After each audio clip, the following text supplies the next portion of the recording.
السلام علیکم ورحمۃ اللہ وبرکاتہ۔ عزیزان گرامی، عنوان گفتگو چل رہا تھا حفظ اللسان، زبان کی حفاظت۔ زبان کی حفاظت اس لیے بھی ضروری ہے کیونکہ زبان نیکی اور بدی، اچھائی اور برائی کے دروازوں میں سے ایک اہم دروازہ ہے۔ اس کے ذریعے انسان جنت بھی کما سکتا ہے جبکہ اس کا صحیح استعمال کرے، اور اس کے ذریعے انسان دوزخ بھی کما سکتا ہے جبکہ اس کا غلط استعمال کرے۔ اس لیے اس کی حفاظت اور اس کو قابو میں رکھنا از حد ضروری ہے، اور اس کا ایک ہی طریقہ ہے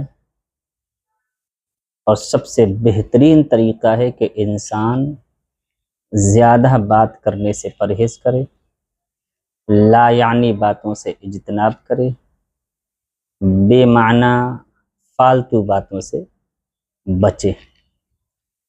اس لیے کہ انسان جتنا زیادہ فالتو بولتا ہے اتنا ہی غلطیوں میں پھنستا ہے اور گناہوں میں مبتلا ہوتا ہے۔ اللہ کے رسول صلی اللہ علیہ وسلم نے ارشاد فرمایا، من کثر کلامہ کثر سخطہ ومن کثر سخطہ کثرت ذنوبہ ومن کثرت ذنوبہ کانت النار اولی بہ۔ اور پھر اس کے تحت فرماتے ہیں فلذالک کان الصدیق رضی اللہ تعالی عنہ یضع حجرا فی فیہ لیمنع نفسہ عن الکلام۔ اللہ کے نبی نے فرمایا، جو شخص جتنا زیادہ بولتا ہے اتنا ہی زیادہ پھسلتا ہے، اور جتنا زیادہ پھسلتا ہے اتنے ہی اس کے گناہ زیادہ ہوتے ہیں، اور جس کے زیادہ گناہ ہوں تو وہ جہنم کا سب سے زیادہ مستحق ہوتا ہے۔ پھر فرمایا، اسی لیے حضرت سیدنا صدیق اکبر رضی اللہ تعالی عنہ کبھی کبھی اپنے منہ میں پتھر اور کنکریاں رکھ لیا کرتے تھے تاکہ زیادہ گفتگو کرنے سے اپنے آپ کو بچا سکیں۔ یہ حضرت سیدنا صدیق اکبر رضی اللہ تعالی عنہ کا عمل ہم اور آپ کے لیے سبق ہے، ہمارے اور آپ کی تعلیم کے لیے ہے۔ خاموش رہنے میں نجات ہے۔ اللہ کے نبی صلی اللہ علیہ وسلم نے ارشاد فرمایا، من صمت فقد نجا۔ جو خاموش رہا وہ نجات پا گیا۔ دوسری حدیث میں اللہ کے نبی نے ارشاد فرمایا، من سرہ ان یسلم فلیلزم الصمت۔ جو سلامتی چاہتا ہے تو اس کے لیے ضروری ہے کہ وہ خاموشی اختیار کرے۔ ایک تیسری حدیث میں آقا کریم صلی اللہ علیہ وسلم نے ارشاد فرمایا، من کان یؤمن باللہ والیوم الاخر فلیقل خیرا او لا یصمت۔ فرمایا، جو بندہ اللہ اور یوم آخرت پر ایمان رکھتا ہے تو چاہیے کہ جب بھی وہ زبان کھولے تو خیر کی بات بولے، بھلائی کی بات بولے، او لا یصمت، یا پھر وہ خاموش رہے، کیونکہ خاموشی میں نجات ہے۔ ایک چوتھی حدیث میں اللہ کے نبی صلی اللہ علیہ وسلم نے ارشاد فرمایا، رحم اللہ امرأ قال خیرا او لا یصمت۔ اللہ کے نبی نے دعا فرمائی کہ اللہ رب العزت اس بندے پر رحم فرمائے کہ جو بندہ جب بولے تو خیر کی بات بولے یا پھر خاموش رہے۔ ایک پانچویں حدیث میں اللہ کے نبی نے ارشاد فرمایا، الصمت حکم وقلیل فاعلہ۔ فرمایا، خاموشی میں بہت ساری حکمتیں ہیں لیکن خاموشی اختیار کرنے والے لوگ بہت کم ہیں۔ اور محدث ابن جوزی، علامہ ابن جوزی کی ایک کتاب ہے جس کا نام بحر الدموع ہے، یعنی آنسوؤں کا سمندر۔ اس میں انہوں نے مستقل ایک فصل قائم کی ہے، الفصل الثامن والعشرون فی فضیلت الصمت۔ خاموش رہنے کی فضیلت میں، اس میں بہت ساری حدیثیں محدث ابن جوزی، علامہ ابن جوزی لائے ہیں، جن میں اس بات کا ذکر ہے کہ خاموشی میں نجات ہے، بندہ خاموش رہے تو اس کے لیے نجات ہی نجات ہے۔ وہ 4 حدیث جن کے بارے میں حضرت امام ابو داؤد نے فرمایا کہ یہ اسلام کی بنیاد ہیں، اسلام کی اساس ہیں، ان میں سے ایک حدیث یہ بھی ہے کہ پیارے آقا صلی اللہ علیہ وسلم نے ارشاد فرمایا، من حسن اسلام المرء ترکہ ما لا یعنیہ، آدمی کے اسلام کی خوبصورتی اس بات میں ہے کہ وہ لا یعنی بے معنی فضول باتوں کو ترک کر دے۔ یہ حدیث ان 4 حدیثوں میں سے ایک ہے کہ جن کے بارے میں امام ابو داؤد نے فرمایا کہ ان پر اسلام کی بنیاد ہے، یہ احادیث اسلام کی اساس ہیں۔ حضرت سیدنا معاذ ابن جبل رضی اللہ تعالی عنہ نے بھی ایک مرتبہ آقا کریم صلی اللہ علیہ وسلم کی بارگاہ میں حاضر ہو کر کے سوال کیا، سأل معاذ رضی اللہ عنہ رسول اللہ صلی اللہ علیہ وسلم ای الاعمال افضل، فاخرج لسانہ ووضع یدہ علیہ۔ حضرت معاذ ابن جبل رضی اللہ تعالی عنہ آقا کریم صلی اللہ علیہ وسلم کی بارگاہ میں حاضر ہوئے اور عرض کیا، رسول اللہ سب سے بہترین، سب سے افضل عمل کون سا ہے؟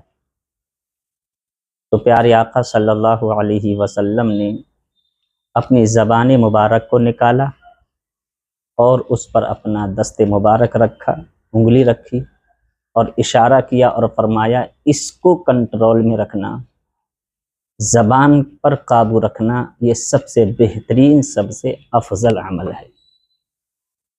ان تمام احادیث سے آپ حضرات اندازہ لگا سکتے ہیں کہ زبان کی حفاظت اور اس کو فضول باتوں سے بچانا، اس کا صحیح استعمال، اس پر کنٹرول رکھنا، اس کو قابو میں رکھنا کتنا ضروری ہے۔ آپ صحابہ کرام اکابرین امت کو دیکھیں کہ وہ حضرات زبان کی حفاظت میں کتنا اہتمام، کس درجہ اہتمام کرتے تھے۔ مشکاۃ شریف میں حدیث شریف ہے، عن اسلم قال دخل عمر رضی اللہ تعالی عنہ علی ابی بکر الصدیق رضی اللہ تعالی عنہ وہو یجوز لسانہ فقال عمر غفر اللہ لک مہ غفر اللہ لک، فقال الصدیق رضی اللہ تعالی عنہ ان ھذا اوردنی الموارد۔ اسلم حضرت سیدنا فاروق اعظم رضی اللہ تعالی عنہ کے آزاد کردہ غلام تھے۔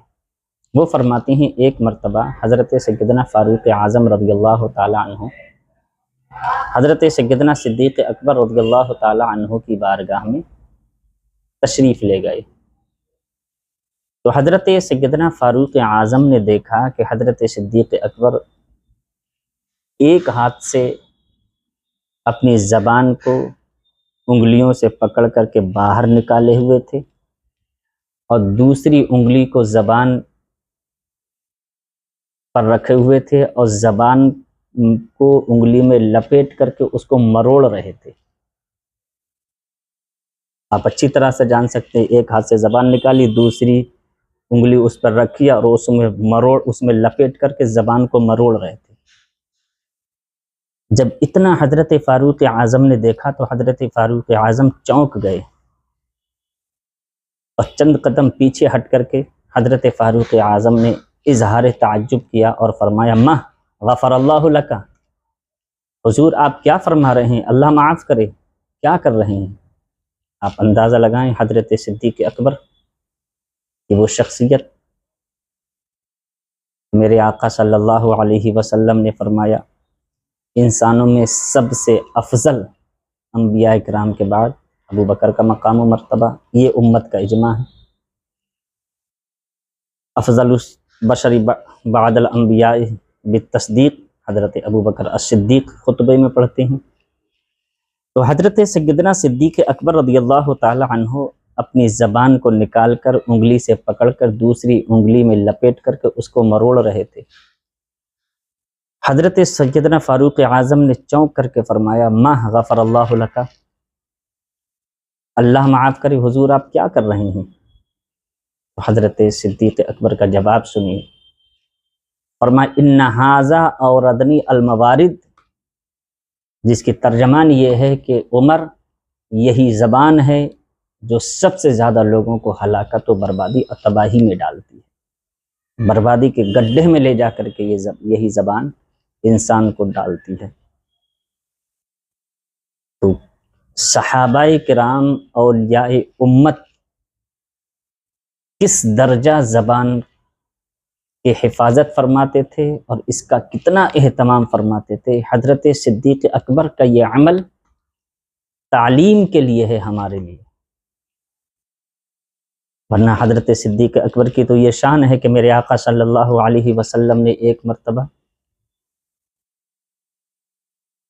جنت کے 8 دروازوں کا ذکر کیا اور فرمایا باب الصدقہ سے صدقہ و خیرات کرنے والے جنت میں داخل ہوں گے، باب الصلاۃ سے وہ لوگ جنہوں نے ایمان اور عقیدے کی سلامتی کے ساتھ نمازوں کو ادا کیا ہوگا، باب الصوم سے جن لوگوں نے دل و دماغ روزے کے حقوق ظاہری حقوق باطنی کو ادا کرتے ہوئے روزہ رکھا ہوگا۔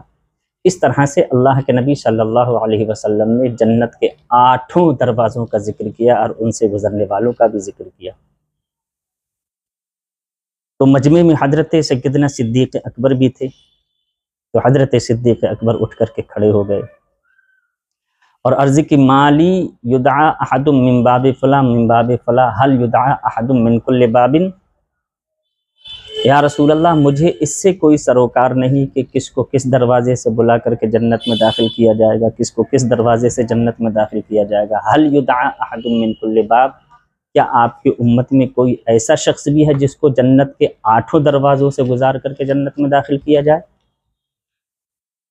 میرے پوچھنے کا مقصد یہ ہے کیا کوئی ایسا بھی ہے جس کو جنت کے 8 دروازوں سے گزار کر کے جنت میں داخل کیا جائے، ہر دروازہ یہ تمنا کرے کہ یہ مجھ سے گزر کر کے جنت میں چلا جائے؟